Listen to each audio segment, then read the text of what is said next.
The big chandelier shook a little as everyone laughed. Music played. Glasses clinked. Expensive perfume filled the air. In the middle of the living room, Grace stood in a glittering silver gown. She was the rich hostess.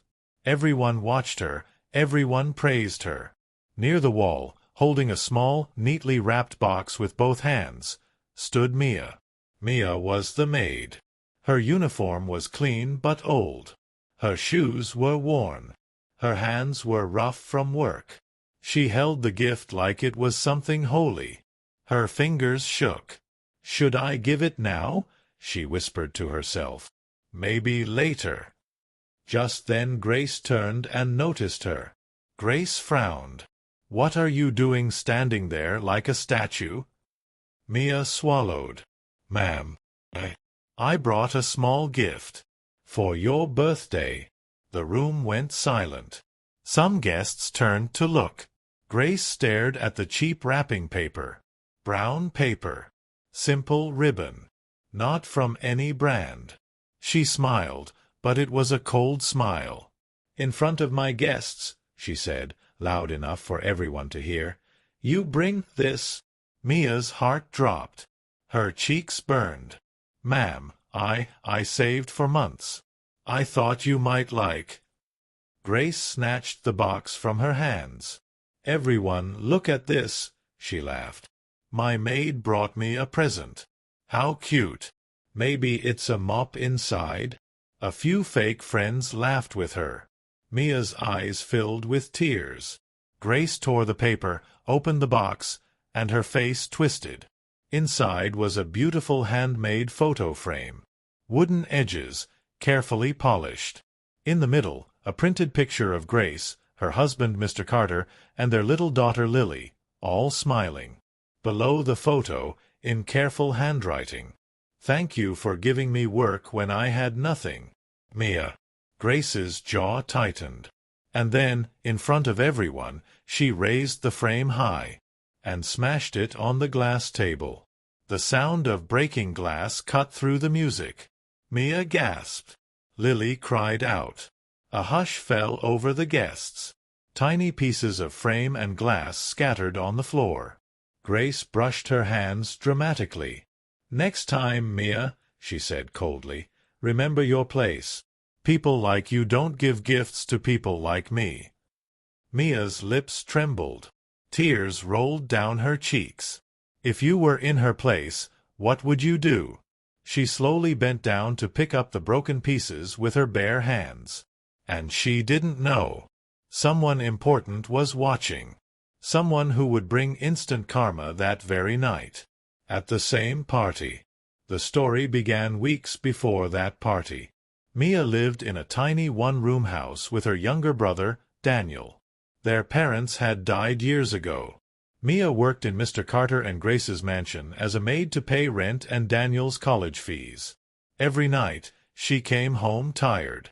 Her back hurt. Her hands were red from cleaning. But when Daniel opened the door, he always smiled. "Dee, how was your day?" he would ask. "Same as always," Mia would reply, forcing a smile. "Rich people, rich problems."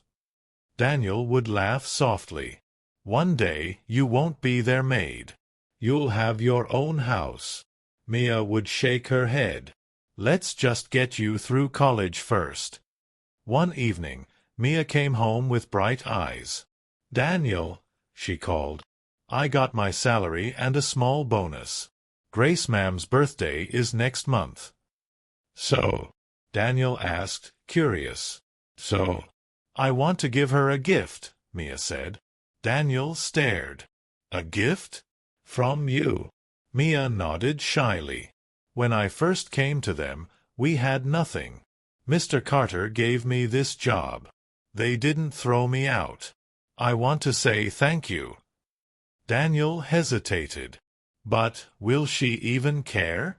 She's not like Mr. Carter. He is kind." "She is." He didn't finish the sentence. Mia knew what he meant. She had heard Grace's sharp comments, felt her cold eyes. "Still," Mia said softly, Maybe if I show kindness, she will change. Maybe she is not all bad. Daniel looked at her with sad eyes. You always see good in everyone. Later, they went to a small local market. Mia checked prices and put things back. Too expensive. Too shiny. Too fake. Then she saw it. An old man sat at a tiny stall, carving wood. On his table were handmade frames. One frame caught her eye. Simple. Elegant. Warm. She imagined Grace's family photo inside it. This one, how much? She asked. The old man smiled. For you, sister, discount. You have kind eyes. She counted her money. If she bought the frame, the month would be tight. Less food. No new slippers. Her hand shook. But she bought it. Back home, Daniel watched as she printed a photo of the Carter family on a cheap printer, cut it carefully, and placed it inside the frame. She wrote the small note at the bottom. She took her time with each letter. That night, she held the finished gift in her hands and whispered, "I hope she likes it." Daniel watched her, worried. "Dee, I just hope she doesn't hurt you." She smiled sadly. How can a thank you hurt anyone? But deep inside, a small fear burned. And that fear would come true. At the grand party. In front of everyone. Where her heart would be shattered, just like the frame. The night of the party arrived. The mansion was glowing with fairy lights. Expensive cars lined the driveway. Waiters in white shirts moved like silent shadows, carrying trays of food. Mia wore her cleanest uniform. She tied her hair neatly. She had ironed her clothes at home until her fingers hurt. In her small bag, she carried the carefully wrapped frame. "Give it when things are calm," Daniel had told her in the morning. "Not when she is stressed." But nothing was calm that night. Grace moved around like a queen. "Flowers on that side. Move the cake." "No, not that color. Are you blind?" She snapped at the decorators. Mr. Carter greeted guests with a warm smile. He looked tired but polite. Little Lily ran around in a pink dress, laughing with her friends. "Mia!" Lily shouted when she saw her. "You came. Are you serving today?" "Yes, baby," Mia smiled. "And I have a surprise for your mom." Lily's eyes sparkled. "A surprise? I love surprises." Later, the music softened. "Everyone," called Mr. Carter, clinking his glass. "Let's wish my wife Grace a very happy birthday." Everyone clapped. The cake was brought out. Cameras came up. Phones recorded. Grace posed, hand on her hip, perfect smile. "Make sure to get my good side," she told the photographer. After the cake cutting, guests came with gifts. Brand names everywhere. Shiny bags. Heavy boxes. From us, Grace, limited edition perfume. From our side, custom diamond bracelet. Grace smiled brighter with each expensive item. Her eyes sparkled with greed and pride. In the corner, Mia stood with her small box. Her heart beat fast. Now or never, she thought. She walked slowly towards Grace, each step heavy. "Ma'am," she said softly, "happy birthday. I brought a small gift." Grace turned, saw the cheap wrapping, and her smile died. We already saw what happened next. The jokes. The cruel laughter. The frame smashed on the glass table. Pieces flying. Mia kneeling on the floor, picking up broken glass with shaking hands, while blood slowly appeared on her fingers. "Careful, Mia," Mr. Carter said, stepping forward. But Grace held up a hand. "Leave her. Maybe this will teach her not to embarrass me in front of my guests." Lily tugged at her mother's dress. "Mom, why did you break it? It was pretty." Grace snapped, "Go play, Lily. Adults are talking." Lily's eyes filled with tears. She ran to Mia and hugged her from behind. "I'm sorry, Mia," she whispered. "I loved your gift." Mia bit her lip so hard she tasted blood. She wanted to cry. She wanted to run. She wanted to disappear. Around them, some guests looked away, pretending not to see. They didn't want trouble. But a few stared in shock. Among them was Mr. Daniel Kane. He was one of the most important guests that night. A billionaire investor. Partner from another city. Many people there wanted his attention. He stood quietly with a glass in his hand, watching the whole scene. His face was calm. Too calm. Next to him, his assistant whispered, "Sir, that's their maid. Maybe this is normal here." Daniel's jaw tightened. "Normal?" he murmured. "Humiliating someone who only showed love?" His eyes followed Mia's every movement. The way her hands shook. The way she swallowed her tears. The way she still said, "Sorry, ma'am," after being insulted. When Mia stood up, holding the broken pieces in her cut hands, he noticed something. In the middle of the cracked glass was a small part of the note. "Thank you for giving me work when I had nothing." Daniel's eyes softened. He remembered his own past. A small rented room. His mother working as a maid. His own shame as a boy when rich people treated her like trash. He took a step forward. But before he could say anything, one of the rich guests laughed and said loudly, "Grace, that was iconic. Honestly, these people need to learn their place." Grace smirked proudly. "Exactly." Daniel's fingers tightened around his glass. "These people." Something broke inside him too. He set his glass down. It was time for someone to speak. It was time for karma to walk into the room. And it would happen, right here. At the same party. In front of every single person who had just watched in silence. "Excuse me." Daniel's voice cut through the music. Everyone turned. He didn't shout. He didn't need to. His calm tone was more powerful than any scream. Grace smiled quickly. "Oh, Mr. Kane. I hope you're enjoying the party.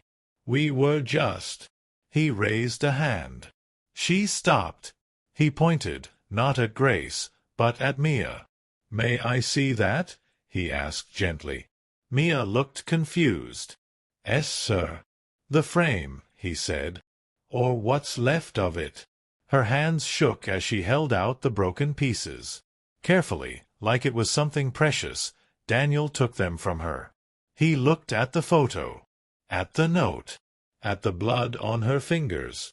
Then he looked up at Grace. "Is this how you treat people who are loyal to you?" he asked. A heavy silence filled the room.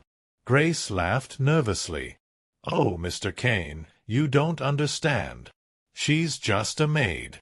She brought a cheap gift in front of everyone. It was embarrassing.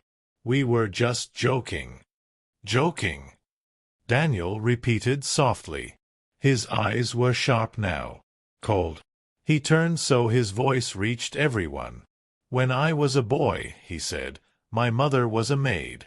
People used to talk to her the way you just talked to Mia." Some guests shifted uncomfortably. Grace's smile faded. "My mother once brought a small gift for her boss," Daniel continued. "She had saved all month. Her boss laughed. Threw it in the trash in front of everyone. I watched from the corner, just like your daughter watched tonight."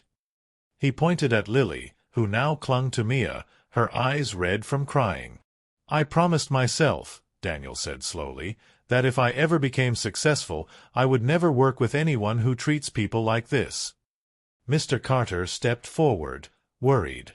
"Daniel, listen, it was just a misunderstanding. Grace didn't mean—" Daniel's eyes flashed. "She meant every word."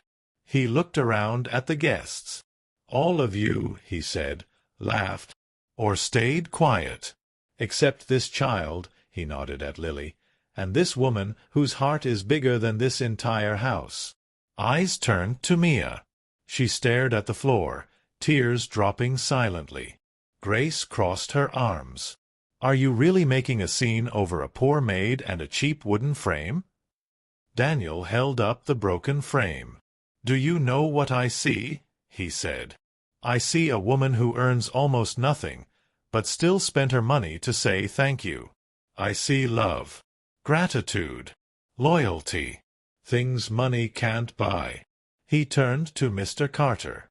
And you wanted my investment, didn't you? He asked. You wanted me to trust your family, your company, your values. Mr. Carter swallowed. Yes, but I cannot trust a home, Daniel said firmly, where kindness is broken on the table like this frame. His words hit the room like a slap. Grace's face went pale. Wait, she said quickly. You're not saying you'll cancel the deal because of her? Yes, Daniel replied simply. Because of her. Because how you treat the weakest person in the room tells me who you really are. People whispered. One guest muttered, This is bad. Another whispered, Their whole project depends on his money. Mr. Carter looked at Grace with horror. Grace, what have you done? For the first time that night, Grace's confidence cracked. Her voice shook. I didn't think. Exactly, Daniel said. You didn't think. You only felt your pride. He turned back to Mia. Mia, he said gently, what do you do here? She wiped her tears with her wrist. I clean, sir. I cook sometimes. I take care of Lily when Ma'am is busy. Daniel nodded. Do they treat you well? Mia hesitated. Her eyes met Mr. Carter's sad gaze, then Grace's angry one. I am thankful for the job, sir, she whispered. I don't want any trouble. Her answer broke something in many hearts in that room. Even some guests looked ashamed now. Daniel took a deep breath. Well, he said, I think someone who can show this much love and respect deserves better. He turned to Mr. Carter. I will not invest in your company, Daniel said clearly. But I will do one thing. Grace grabbed his arm. Please, don't do this. We can apologize. Mia, tell him you're fine. Tell him. Everyone stared at Mia. Her hands shook. Tears rolled down. But for the first time that night, she lifted her head. Her voice was soft, but steady. It's okay, ma'am, she said. You don't need to say anything. I understand now. No matter how much I try, some people will never see me as human. Those words hit Grace like a dagger. Mia turned to Daniel. Thank you, sir, for speaking for me. No one has ever done that. Daniel smiled gently. You spoke for many people just by standing there with your head up. He looked at the guests. I'm starting a new cleaning and catering company, he announced. And I need someone honest and hardworking to manage one of the teams in this city. He looked at Mia. Mia, would you like to work for me? He asked. With a better salary, proper respect, and no one smashing your gifts on tables? The room froze. Mia's mouth fell open. Me? Manager? Sir, I'm just a maid. Daniel shook his head. No. You are a loyal worker. Honest. Kind. That's more important than any degree. Tears spilled down Mia's cheeks. I don't know what to say, she whispered. Say yes, Daniel smiled. Mia pressed her shaking hands together. Yes, sir. Thank you. Thank you so much. Lily hugged her tighter. Mia, you're leaving? She cried. Mia bent down and kissed her head. I'll still visit, Princess, she said softly. But now, your Mia will stand a little stronger. Mr. Carter stepped forward, his voice broken. Mia, I'm sorry. I should have stopped this earlier. I failed you today." She gave him a small, sad smile. "You were always kind to me, sir. But sometimes, silence also hurts." He lowered his head in shame. All eyes turned to Grace. Her mascara was smudged now. Her lips trembled. The proud queen of the party was gone. In her place stood a woman stripped of her pride. I'm sorry," she whispered. No one moved. She looked at her guests. No one clapped now. No one admired her dress. No one praised her cake. They only remembered the sound of smashing glass, the look on Mia's face, and the words, "Some people will never see me as human." Grace broke down and fell to her knees. "Mia, please," she cried. "Forgive me. I was wrong. I shouldn't have done that. I was scared people would judge me if they saw a maid giving me a cheap gift. I was stupid. Please, I'm begging you." Her tears fell on the same floor where she had broken Mia's gift. Mia's eyes softened. She walked closer. She didn't shout. She didn't humiliate back. She didn't take revenge with cruel words. She just said quietly, "I forgive you, ma'am. But I will never forget this day." That hurt more than any insult. Grace lowered her head, shaking. Daniel turned to the guests. "Remember this," he said. "Money can buy lights, music, and parties. But respect, you either have it or you lose it in one moment." He looked at Mia one last time. "I'll send the papers tomorrow," he said. "Enjoy the rest of your night, everyone." He walked away. One by one, guests also left. The music felt too loud now. The lights felt too bright. The party was over, even if no one said it. In the middle of the empty hall stood two women. One rich and broken by her own pride. One poor and lifted by her kindness. Sometimes karma doesn't wait for tomorrow. Sometimes it comes in the same room, under the same lights, in front of the same people who watched you hurt someone. You never lose anything by respecting a poor person. But you can lose everything by humiliating them. Have you ever seen someone insult a worker, a maid, a waiter, or a driver like this? If you were standing there that night, would you stay silent or would you speak? Thinking,